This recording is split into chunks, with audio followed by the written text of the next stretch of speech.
Hi, my name is Bill Hintermister. I'm originally from Simsbury, Connecticut, and I now live in the Woodlands, Texas.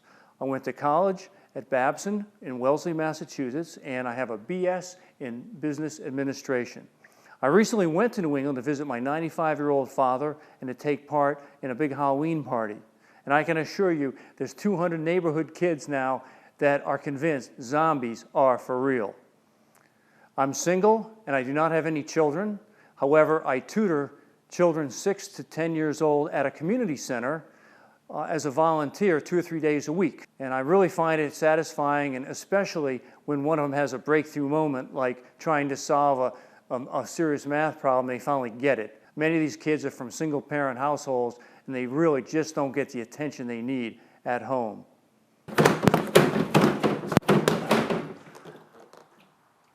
Pity the fool messes with my invention. I've always enjoyed sports and fitness. In fact, years ago I wrote an exercise book and appeared on national TV, sold out its first printing. And I also own 2 fitness centers. And since I'm always looking for a new way to do something, or a better way to do something, I designed a fitness program that I use myself, and I have shown countless of my friends. I also love to cook healthy, delicious meals. I have simple recipes that my friends come over and they tell me, and this may be bragging, but they tell me that the food tastes as good as going to a top-end restaurant. And if I told you how simple it is, it's ridiculous. My father was a mechanical engineer, and he was ingenious at fixing things around the house. If anything we had, he'd fool around with any kind of gadget, tool, and try to make it better, and I guess that kind of rubbed off on me. I started coming up with invention ideas at an early age. The first one I can remember, in the old days, the space capsules, when they came back from outer space, landed in the ocean and had to be retrieved. And it was a very frustrating process to watch, because here these guys have been in space for days, and their space capsule lands in the ocean, is being tossed around like a cork, and sometimes it took an hour or two for the divers to attach the flotation devices on it, finally get the guys out of there. So since my father worked on helicopters, I said, why don't they just invent a net you could attach to the bottom of a lift helicopter with some weights on the front to open it up, just swing right off, pick the thing up out of the water, and take that sucker on board the aircraft carrier. It'd be a done deal in a matter of minutes.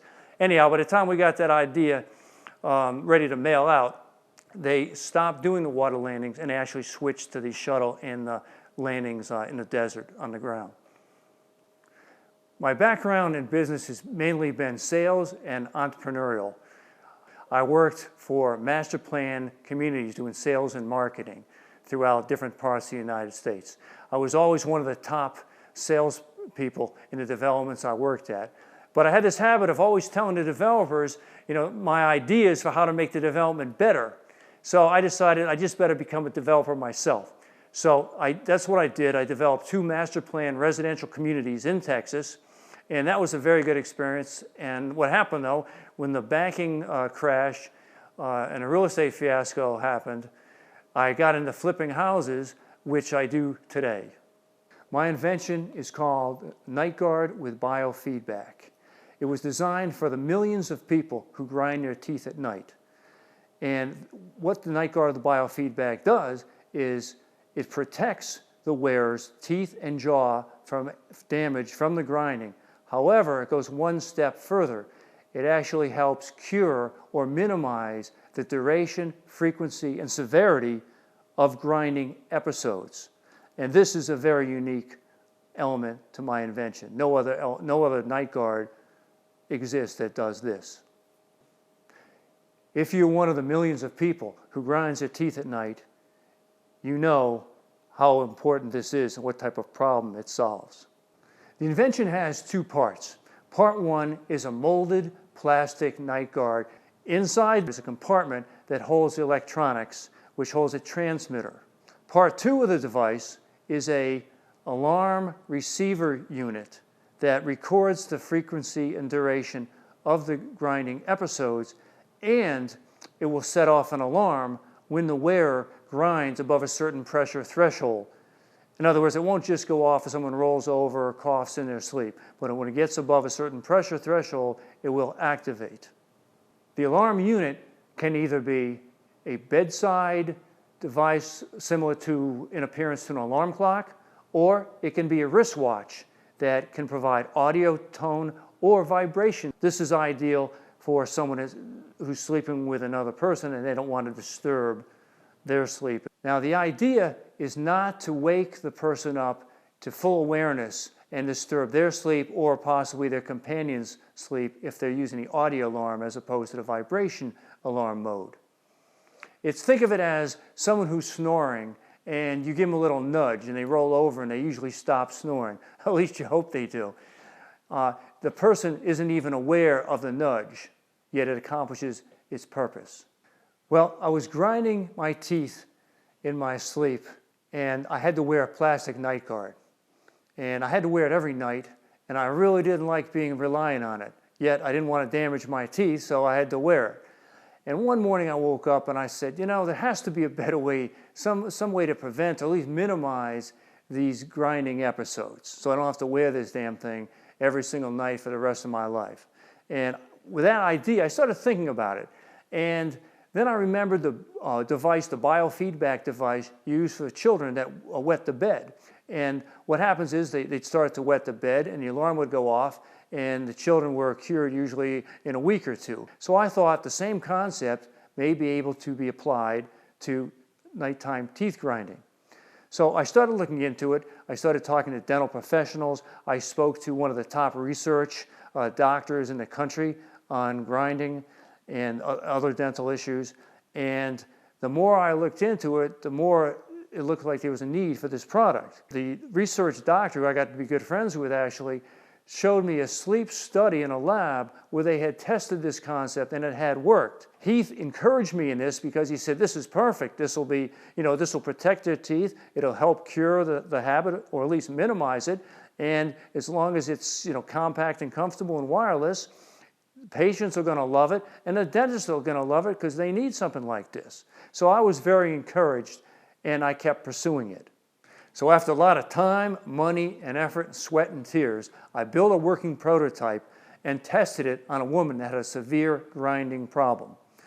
The test was set up so we would establish a baseline showing what her grinding habits were without turning the alarm on. What happened was she was such a severe grinder, she just bit through it after about the third day and tore it up the electronics. They shorted out. Now, the electronics were working perfectly up until the time she tore it to pieces. They worked exactly as were designed. We collected all the data. The transmitter receiver worked like a charm. I realized I needed to finalize the design of the working prototype and improve the plastics and the acrylic, the sealing technology. And I had already spent about $300,000 of my own money up to that point, and I just had to take a break. My night guard is unique because it has the biofeedback. There's other night guards out there, the basic night guards. However, there's no biofeedback attached to them. And some of the night guards, even those prescribed by a dentist, will not prevent jaw problems and tension because people wearing them can still clench and put tremendous pressure on their TMJ. They can damage the jaw as well as have tension headaches and neck problems. My device makes that almost impossible. With 20% of the population grinding their teeth, the market is indeed huge. I spoke to one of the senior partners at one of the largest dental distributing companies, and he told me that once I had a consumer-ready product, he conservatively felt he could sell tens of thousands of units every month to the over 200,000 dental professionals throughout the country. There are literally millions of people aching to have this product. Now, I estimate the cost to the dentist would be somewhere around $200 per unit. The dentist, in turn, would sell it to his patient for around $750 to $1,000 a unit. Our cost to manufacture, once we have the manufacturing process finalized, should be around $50 per unit. I have patents on my invention in both the United States and Canada. I have put countless hours of time and approximately $300,000 into finalizing this product. My friends and dental professionals both have encouraged me to finish the product. The biggest challenge I faced, and the reason this product is not on the market today is because I had great difficulty getting designers and engineers to complete the project on time and on budget.